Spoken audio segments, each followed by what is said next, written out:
kami banggakan, para pengurus yang kami hormati. Pertama, kenalan, saya pengen kenalan. Kenalan itu, ini kan ada beberapa karyawan baru. Belum kenal? Dengan apa semua Pak? Kurang. Untuk yang putra itu, saya ngapalin dari depan itu Mas Hafiz nih. Hafid. Samping Mas Remas itu. Teddy. Oh, berarti mana? Oh, Teddy. Terus belakangnya. Ron, Mas Roni. Roni ngendi? Roni katanya Kebakan. Karena Gudang Rejo. Oke, Gudang Rejo. Sampingnya Mas Roni, samping kanan. Catur. Cahyo, Mas Cahyo. Pengurus dulu pengawas BMT Mas Cahyo. Belakangnya oh, Mas Angga. Belakangnya lagi saya nggak tanya. Ini kayak yang sepertinya yang nggak hadir Mas Dwi ya. Sakit deh. Mudah-mudahan segera sembuh. Saya mengingatkan diri saya pribadi ketika ada kegiatan ini, mohon HP ditinggalkan dulu. Saya di depan ini datang dan sampai sekarang ini ada yang melihat saya megang HP? Enggak. Ada, dari kadang tak keluarkan pasti kan megang. Baru saja tak tiba ya. Tadi ada padang celing Mbak Ukta WA nang aku ya. Tak balas enggak? Enggak. Sebenarnya saya fokusnya di acara ini. Jadi untuk semuanya saja ke depannya mohon ketika ada agenda bersama seperti semacam ini, nah, Pak Tulus mengingatkan biasanya lebihan, suaranya lebih apa? Ya ngono kan. Bener. Oke. Baik. Saya mengingatkan pada diri pribadi saya bahwa beberapa waktu lalu saya itu nonton film, gon Facebook, lihat film. Filmnya itu ada seseorang beli rumah mau direnovasi. Ketika direnovasi kok bolong-bolong, ternyata di bawahnya itu ada tumpuan mayat yang sudah terkubur sekitar ada yang 20 tahun, ada yang 15 tahun, ada yang terakhir 1 tahun yang dituliskan. Maksud saya sampaikan di sini apa? Bahwa kejujuran itu pokok. Ternyata dari sekian banyak penelitian itu kunci sukses itu adalah kejujuran. Kejujuran dalam menjalankan satu SOP. Terakhir itu kasusnya Mas Abi, tak saya sebut namanya. Itu bagi Mas Abi mungkin santai, tapi bagi Mas Tri sama Mas Andi senut-senut.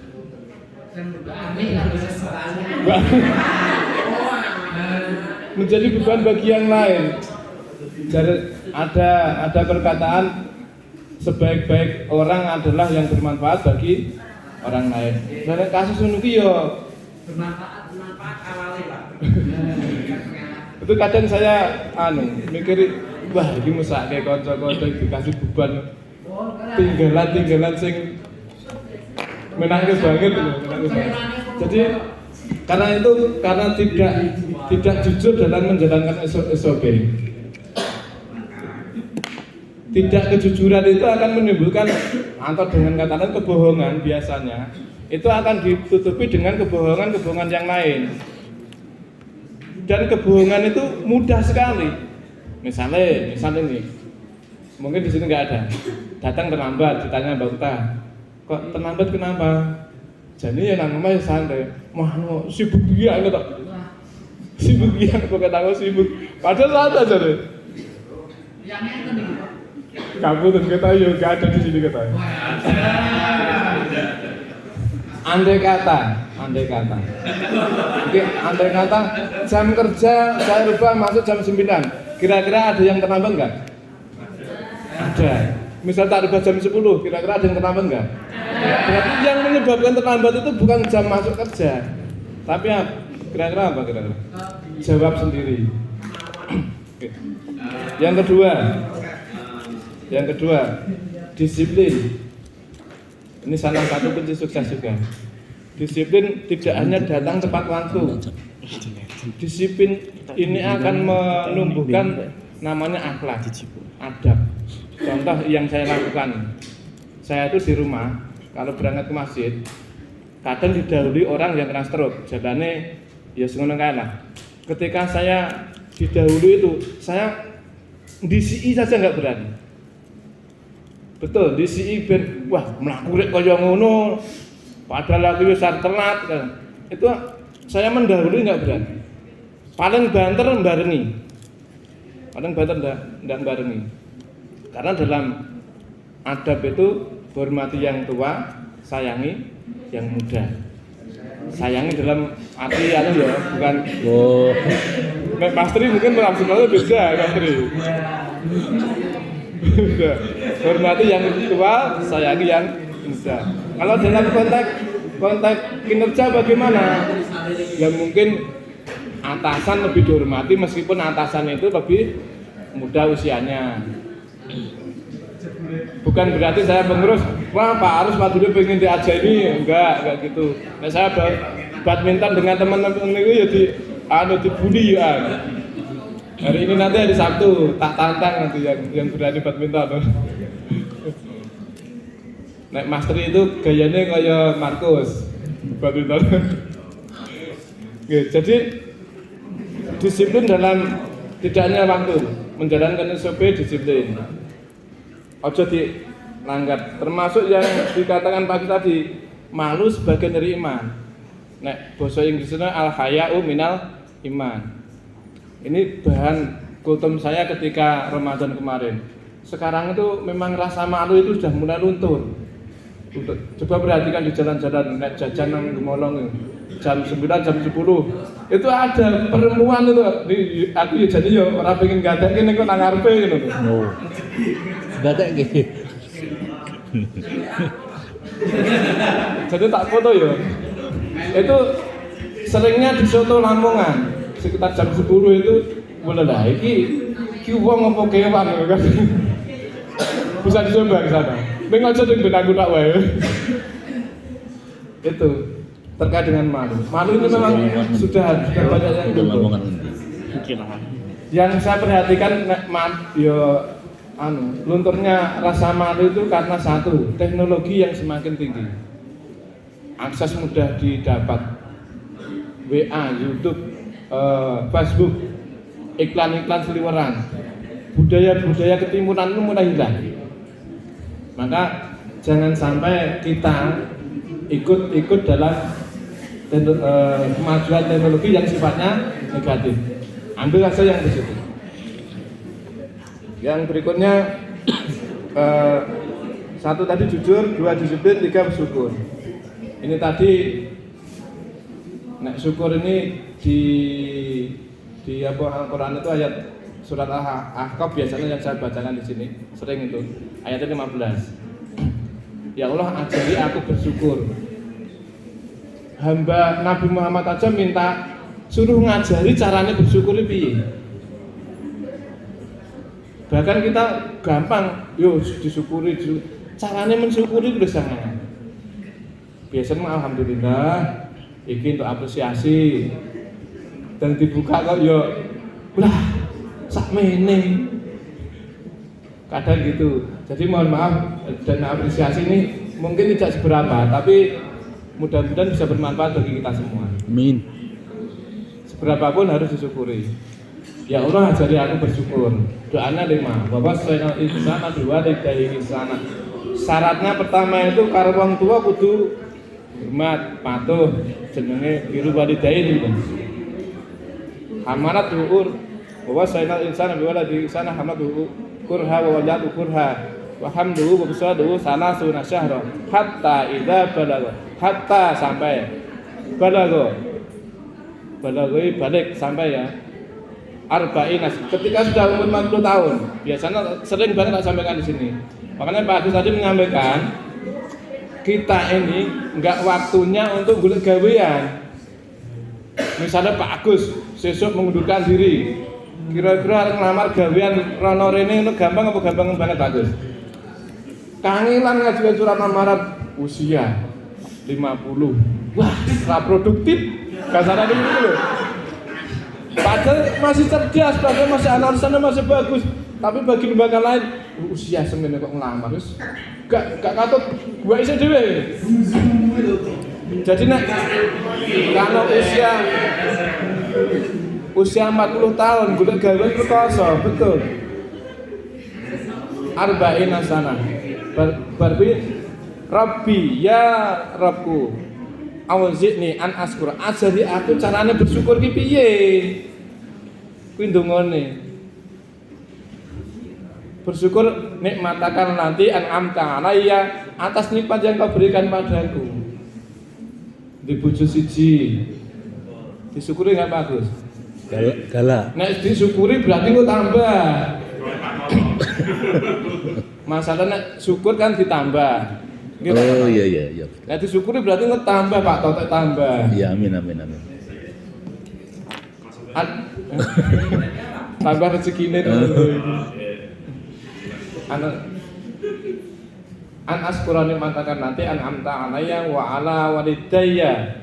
Anak sing saleh njaluke nek wis umur-umur semono kuwi. Nek Pak Agus niki mosok ndongane jek kok ana gawean sing luwih apik ngono kan yo kleru. Ndongane anake sing saleh. Tunggu dan berbahagia. Ya ngono. Anak 10 dadi apik kabeh karo anak siji nang judutnya ini berarti. Saya, ibu saya itu anaknya sama. Alhamdulillah 9 itu nggak ada sing sele-gense, maksudnya sele-gense mudeng nggih. Itu misalnya aku bayani wong tua aku ngeragate sekolah 9 ngobani. Saya ini pernah makan itu dimasake katul, Pak. Ngerti katul nggih? Iya. Katul itu ngombor sapi gitu. Jeneng katul. Jeneng katul. Masa kecil saya pernah. Mergone apa? Memang nggak ada makan yang dimakan.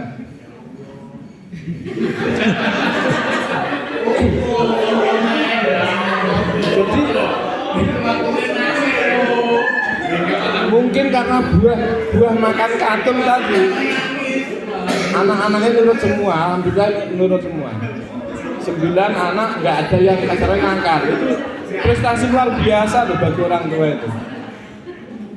Kalau kita lihat sekarang ada satu anak dengan anak satu, terus pandanane nguayaten brungkele iki. Luwih HP anak sama kaya bapak ibuku ning nurut-nurut. Jadi doane kuwi, ajari aku bersyukur anak sing saleh umur 40 tahun ini mulai belajar berbakti pada orang tua. Misalnya ada orang berusia 40 tahun, kira-kira orang tuanya usianya berapa? Rata-rata orang sekarang nikah itu setelah kuliah atau usia 27 tahun. Ketika usianya 40 tahun berarti kan orang tuanya usianya sudah 67 lah. 65, 67.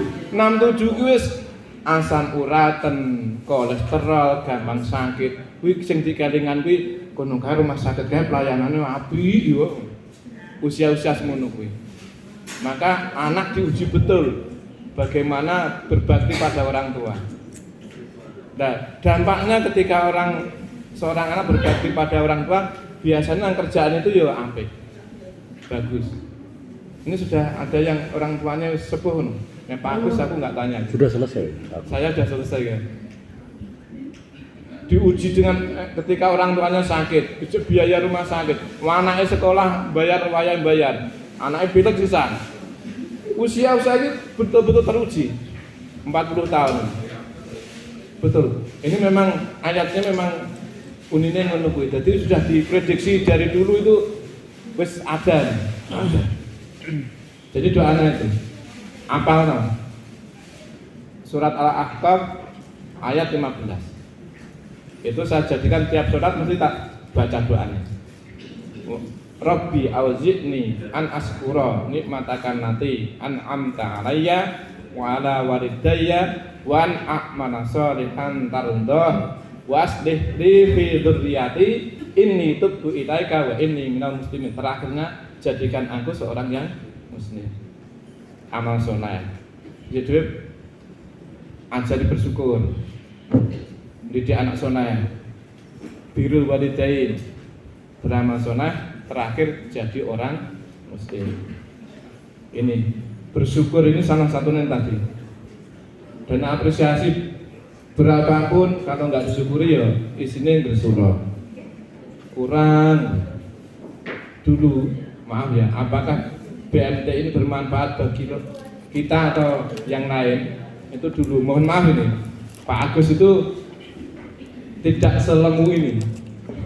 Maaf, awal-awalnya agak selemu ini. Guru banget. Apa benar Mbak Okta? Mbak Okta langsing slim. Elek banget Ben.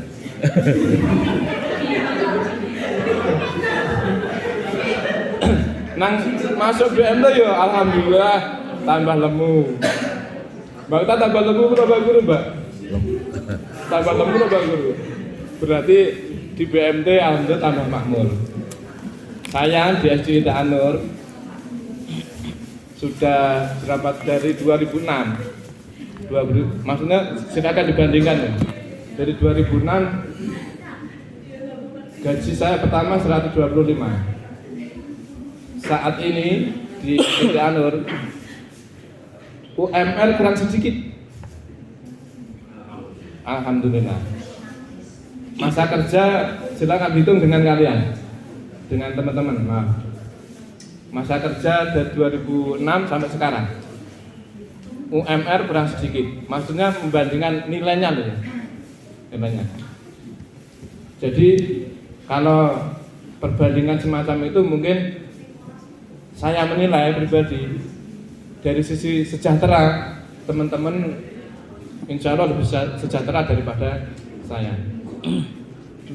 Ngeten nggih. Jadi berapapun dana apresiasi yang jenengan terima, tolong disyukuri dengan baik, diterima dengan lapang dada. Meskipun mungkin variasi ada yang sekian, ada yang sekian, ada sekian, sudah diatur sama Bu Okta.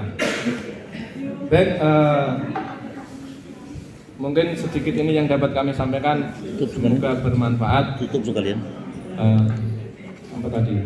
Tolong yang di lembaga, mudah-mudahan harapan kami di sini ketika kami masih menjabat sebagai pengurus maupun nanti sudah diganti kasus Mas Abi, saya sebutkan sekalian kasus yang terakhir mudah-mudahan Jangan terulang lagi. jangan terulang lagi. Maka sebenarnya kasusnya Mas Abi pukulan bagi pengurus yang kesekian kali, dua kali terus kan. Dan mudah-mudahan terakhir, betul-betul terakhir. Kata nggih. Masalahnya terjadi lagi mungkin bebannya sing apa kaya remedial dengan yang lain itu tambah berat juga.